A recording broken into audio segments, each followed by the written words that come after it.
guys, what's up and welcome back to my YouTube channel. It's me, your girl barrister NEZE.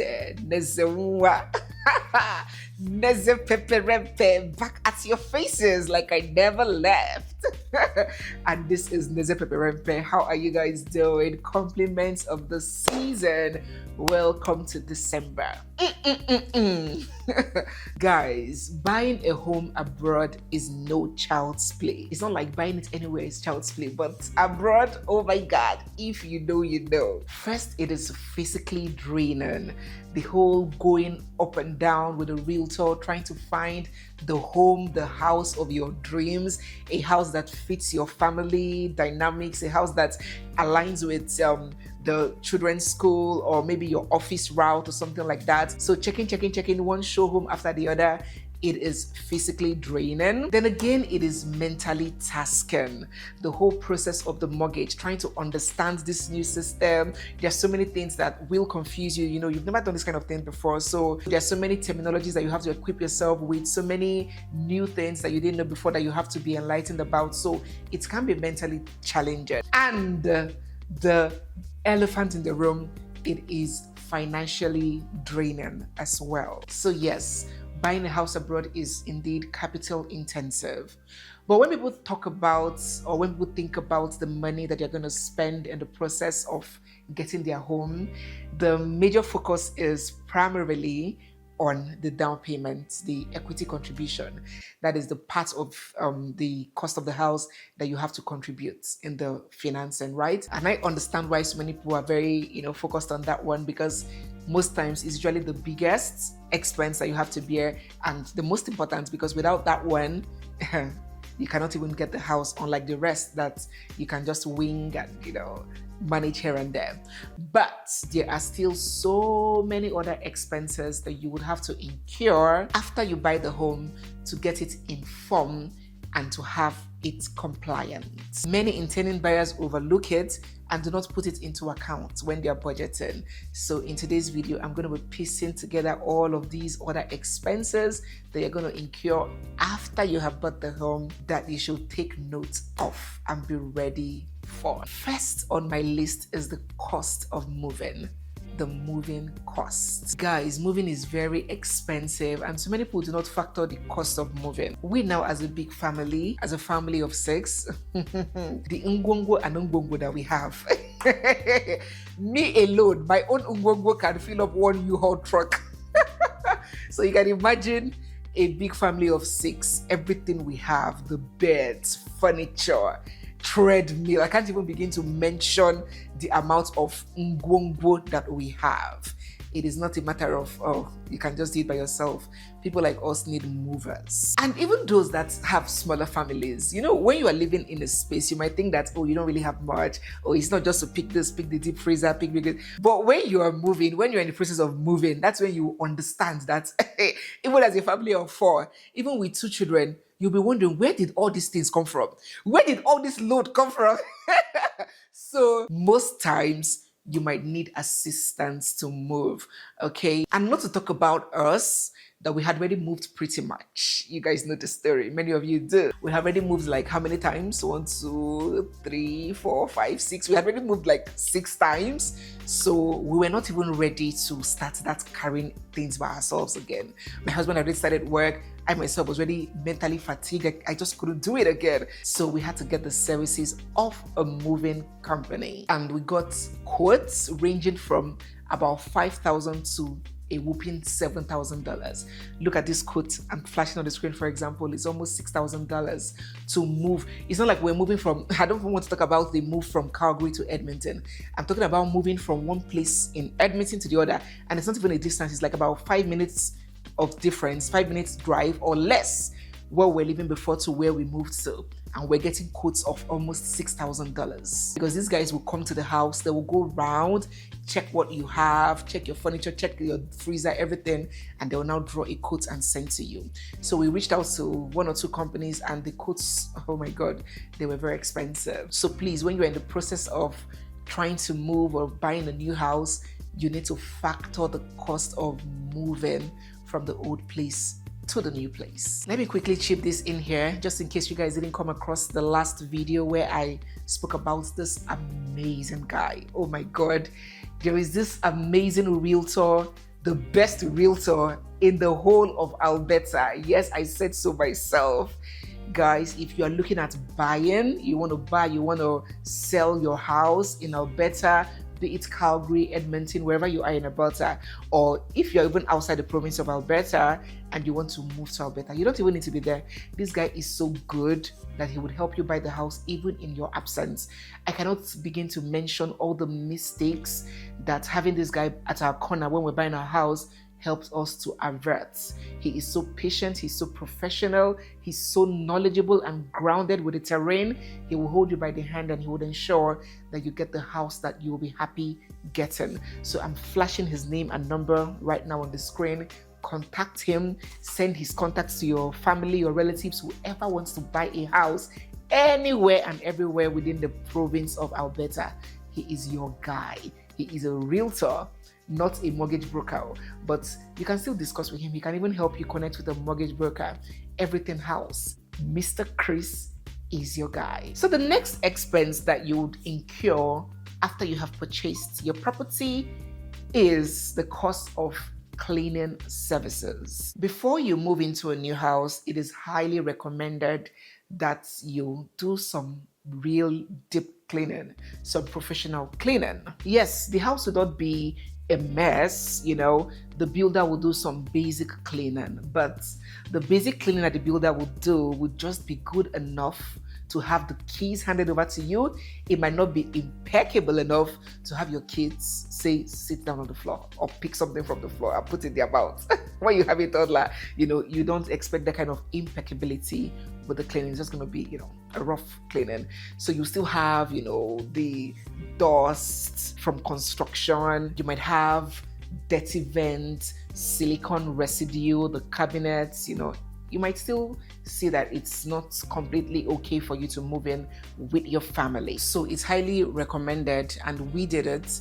We got professional cleaners to deep clean everywhere from the toilets to the cabinets, make everywhere clean and sparkling before we came in. If it's a smaller house, and depending on your availability and depending again on the worth of your time.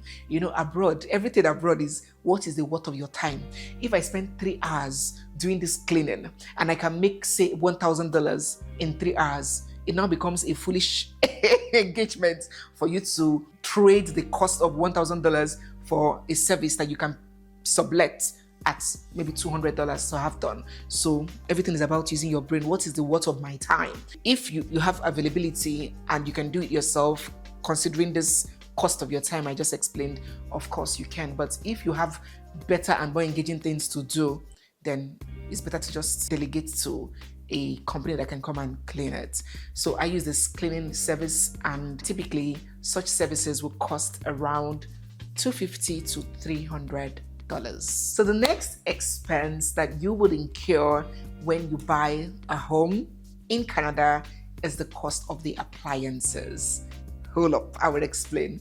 So when you buy a house, especially a new home, there are some appliances that comes with the house, like the microwave, the gas cooker, the dishwasher, the fridge. These ones typically, most times, would come with the house, but there are some others that wouldn't, like the washer and the dryer, and you have to factor that. In fact, that's an immediate expense because it is very essential. Once you move in, clothes have started piling. If you have children, the laundry is like this. So we placed an order for ours before we moved in, and it was delivered about 24 hours, or was it 48 hours after we got in.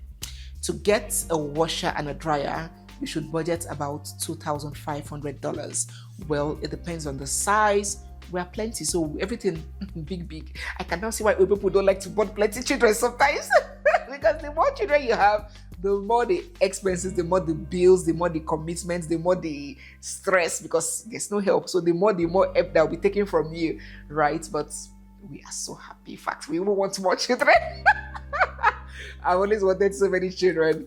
So back to the story. The cost will of course depend on what type of washer dryer you want. Is it top loader or front loader? I know that the front loader is more expensive than the top loader, correct me. Then what brand? I know that Samsung products are more pricey than some others. Then of course the capacity, how big, give or take. So it could be lower than 2.5, it could be around 2,500. Then you should also consider the cost of delivery. Some places might not factor that cost. Delivery might not be free. You should also consider the cost of installation. Sometimes you'd have to pay out of pocket also, separate from the cost of purchase, to have it installed for you.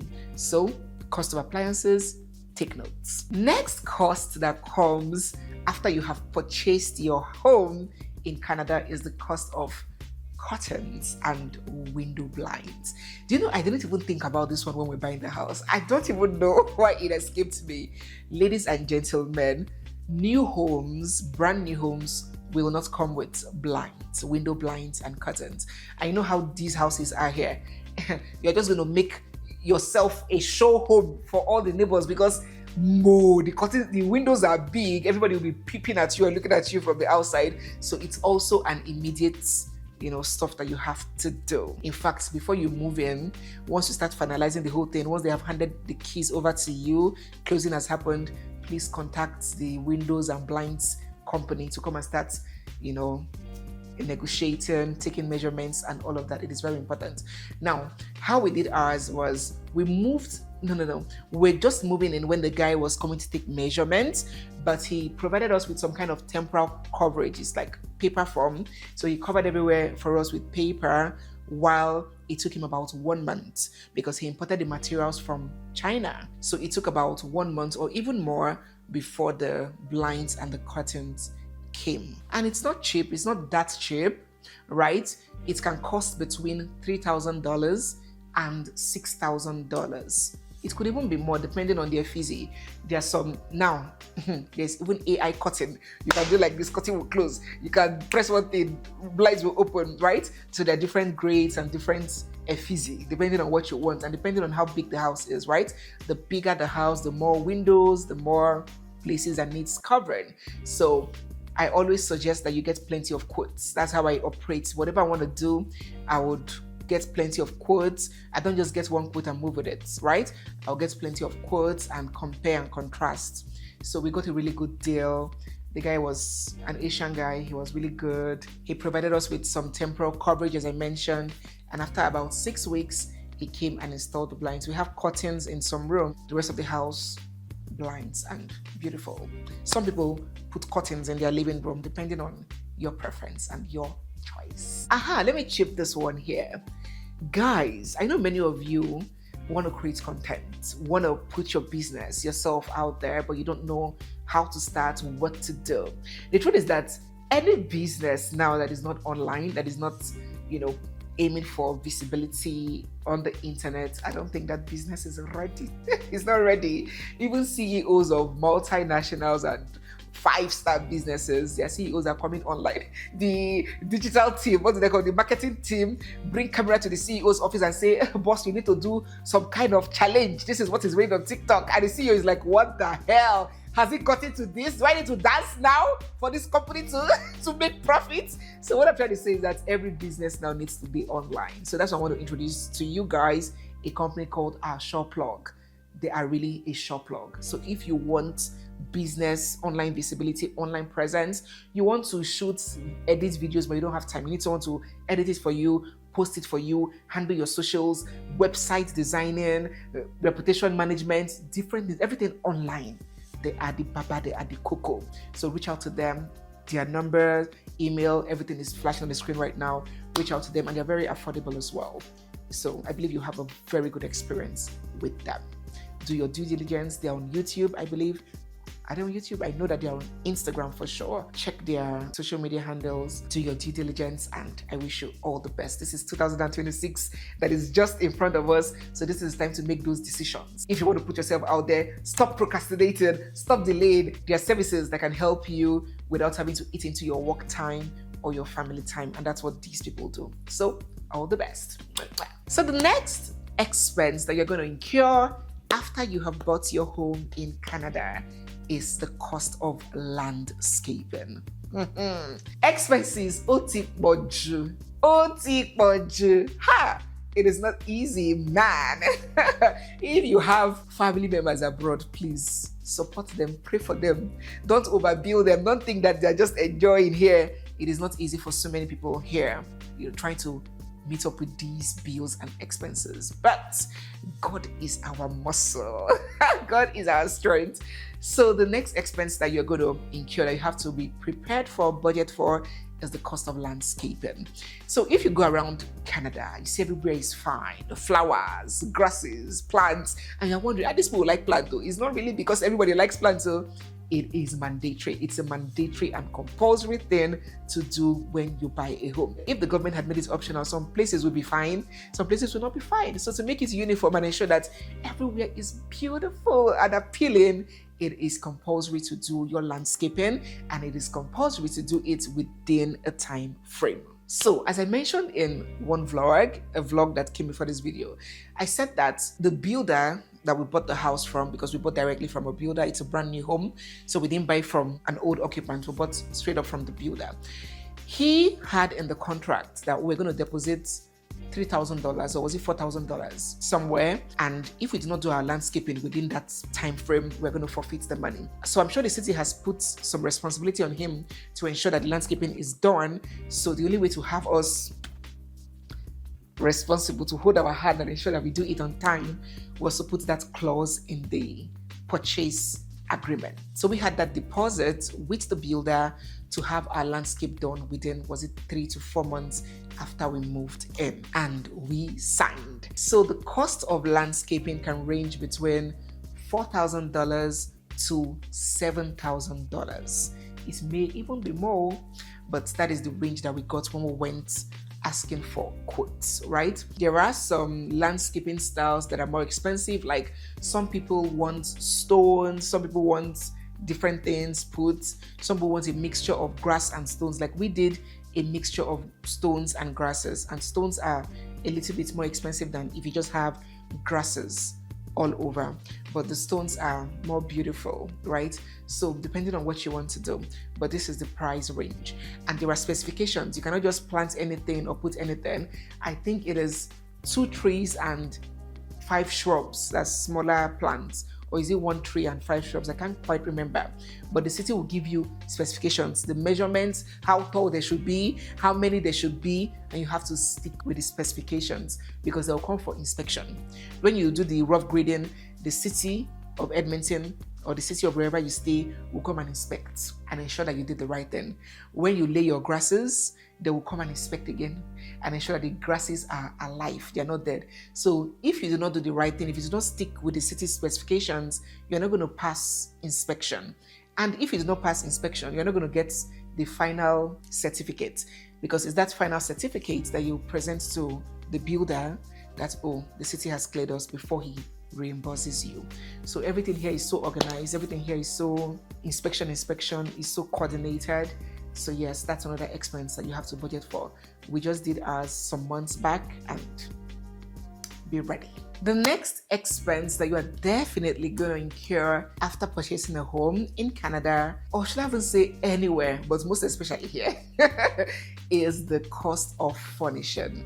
And I find that so many people downplay this cost. So many people overlook this cost. That's why sometimes if you go on Instagram and you see some of these memes, these videos, these funny videos, you'll see maybe a husband and wife, they just bought a house, and you find them sitting on the floor looking at each other like, what? There's no dime left to furnish. So you find them sitting on the floor, lying down on the floor. I know, it's just like comic relief. So what I'm trying to make you understand is, no matter, regardless of how well furnished where you are coming from is, when you buy a house or when you move to another house, there is a lot of money that would go on furnishing. That would go into furnishing. We have moved a lot, as you guys know. And even when we're moving from one rent to the other, somehow when we feel like we already have everything we need, it's just to carry and copy and paste. Somehow when we paste, we still find that we still need to buy so many other things to make the pasting complete. Now that's when you're moving from one rent to the other. So talk more of when you're moving to your own house. You would want to arrange the place and make it look tastefully, presentable. Even if it's not tastefully furnished, you want to make it look good in such a way that when you have visitors or even when you look at your home, you'll be happy. You'll be proud of yourself. You'll be comfortable at home.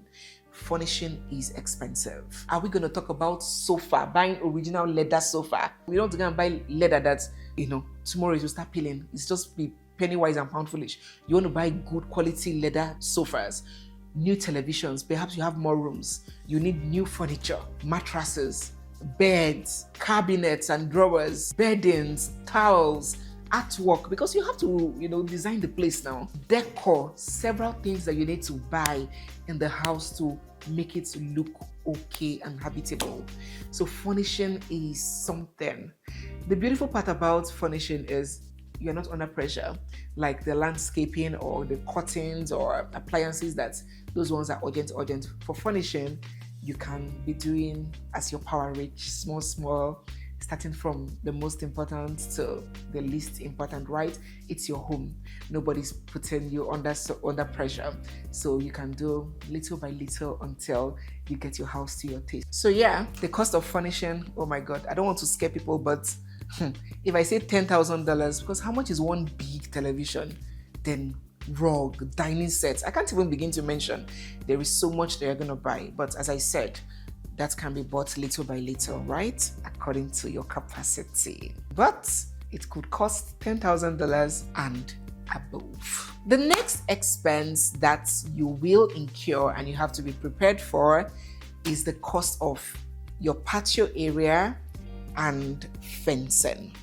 Now, for the patio area, it is, I don't want to use the word optional. It is not required for everybody, because it is not everyone that has a patio space, but we do, right? We have a patio hangout where we have a patio set.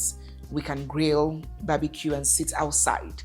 So we had to do the patio area immediately. We moved in immediately the same week, because it was still good weather then. It was just before summer. So that area came in very handy. We used to sit down there a lot, and we're not ready to fence, right? Because we haven't gotten neighbors yet.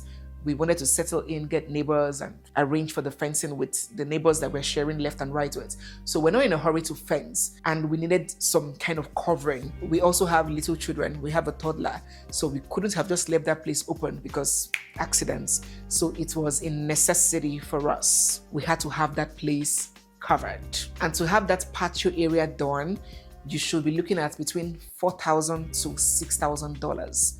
That was what the quote was around, depending on if you want to use wood or you want to use this kind of metal, what do they call it? This type that we used. For the wooden, it's more affordable than this one, but for this one, I consider it more fanciful, maybe more durable, but we preferred the look of this one. So for the patio area, you should budget around $4,000, not even $6,000 to $7,000, because we got quotes of $7,000. Now that's aside the patio set.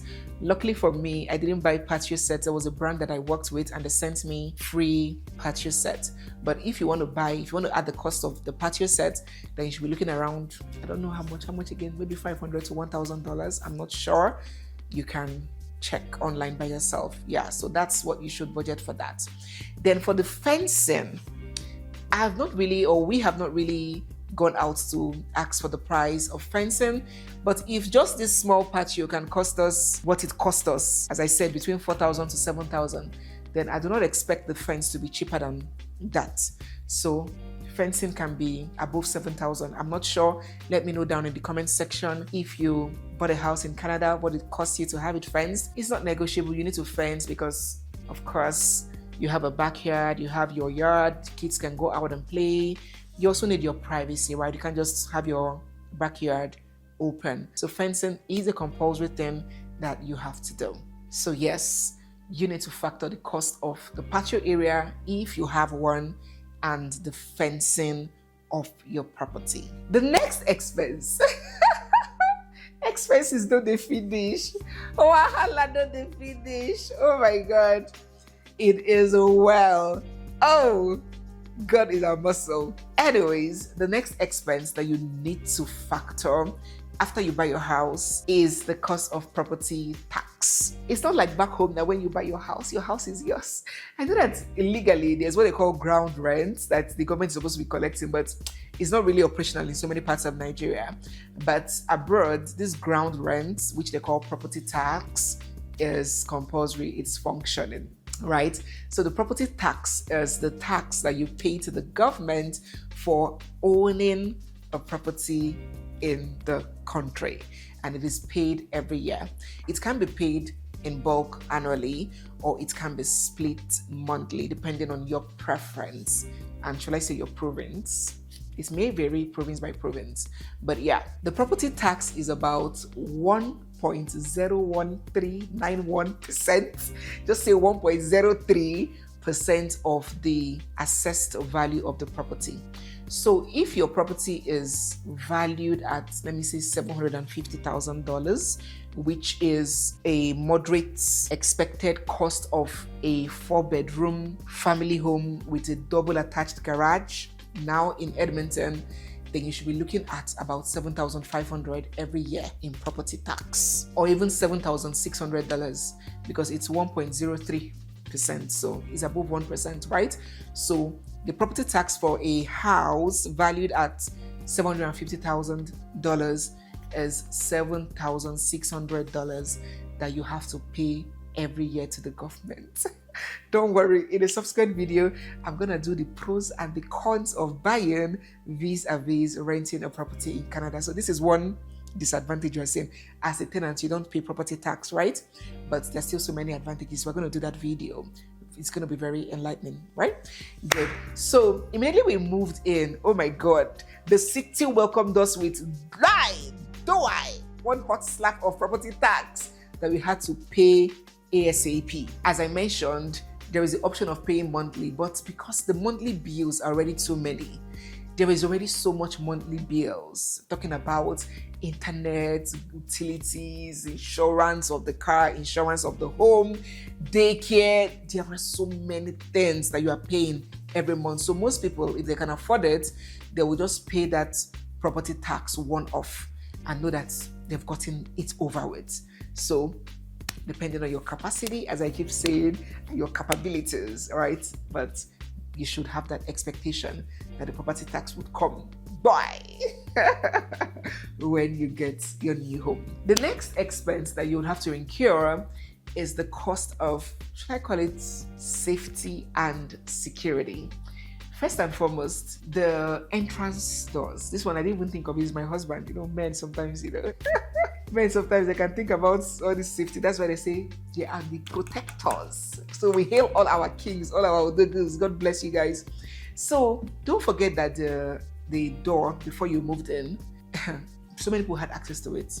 The builder, the workers, the realtor, the several people were coming in and out of the house. So they know the passcode, and it is risky. Yes, the country is safe, but security is still our responsibility. You cannot just move into a new house. You don't know who is who. You don't know whether it's a serial killer that was one of the carpenters that built the home. You just leave the entrance details like that and continue with the keys. No, it is very risky. So when we moved in, we had to change the keys, the locks, the garage code. We had to put security in the home. We have security cameras surrounding the building. It's money. It's paid for. But it's better to be safe than sorry. I remember in the last home that we lived in, one day one man just came knocking and he was like, please, do we have security cameras that somebody just burgled his car, or what did he just say? And at that point we're like, oh my God, we wish we had, so would have seen it, right? So you never can tell what would happen. It's a safe place, but crime can still happen anywhere.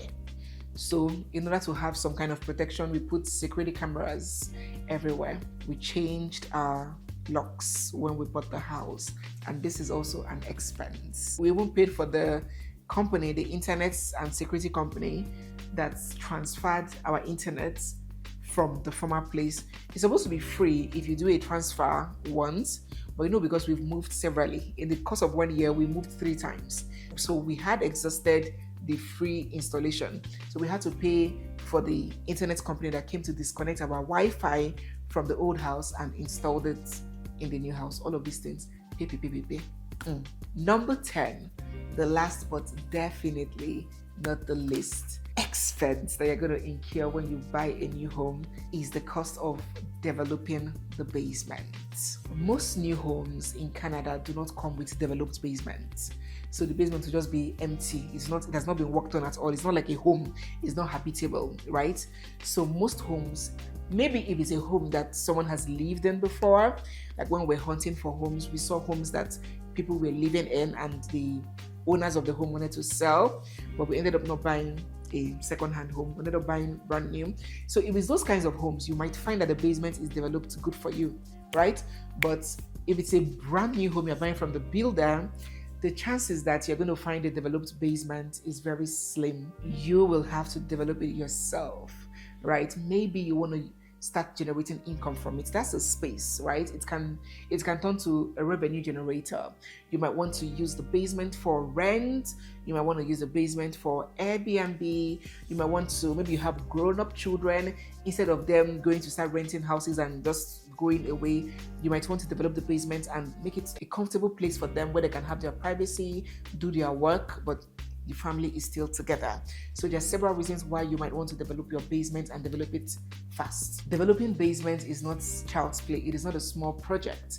It can cost between $60,000 to up to $100,000. When we're getting quotes, we got quotes of $90-something thousand. It's a 2-bedroom legal suite basement, so it's not funny. And that's minus the appliances that we're going to buy after developing it. The whole fridge, microwave, gas cooker, dishwasher, and all of that, just to develop the basement. You should be looking between $60,000 to $100,000. But of course, needless to say, this is not an emergency, right? You can, when you buy the home, you can kutume, rest, catch your breath for 1 year or however long you want, and after some time you can start with the development of your basement. So no pressure there.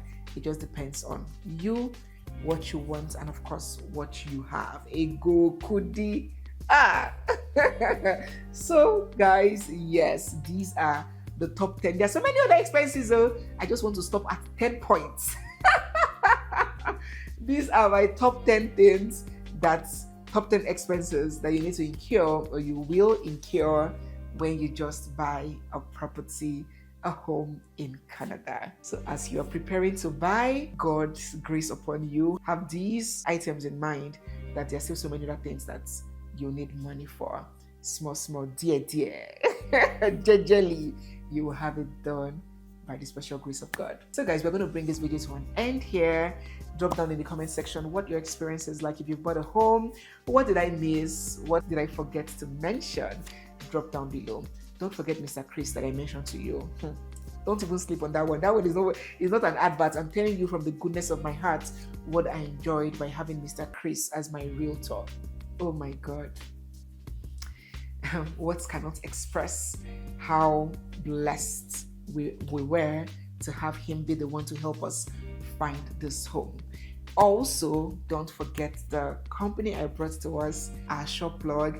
If you're looking at expanding on social media or starting on social media, you don't have time, you don't have the know-how, you don't have the energy, you don't just have what it takes to do it by yourself. They will take all the burden and the stress from you. Or you have a small business, you need a website, you need more visibility. They will do everything for you at an affordable cost. So reach out to them. Thank you so much, guys, for watching. It is me, your girl, Barrister NEZE, and this is NEZE Peperempe. I'll see you guys in our next video. For now, bye-bye.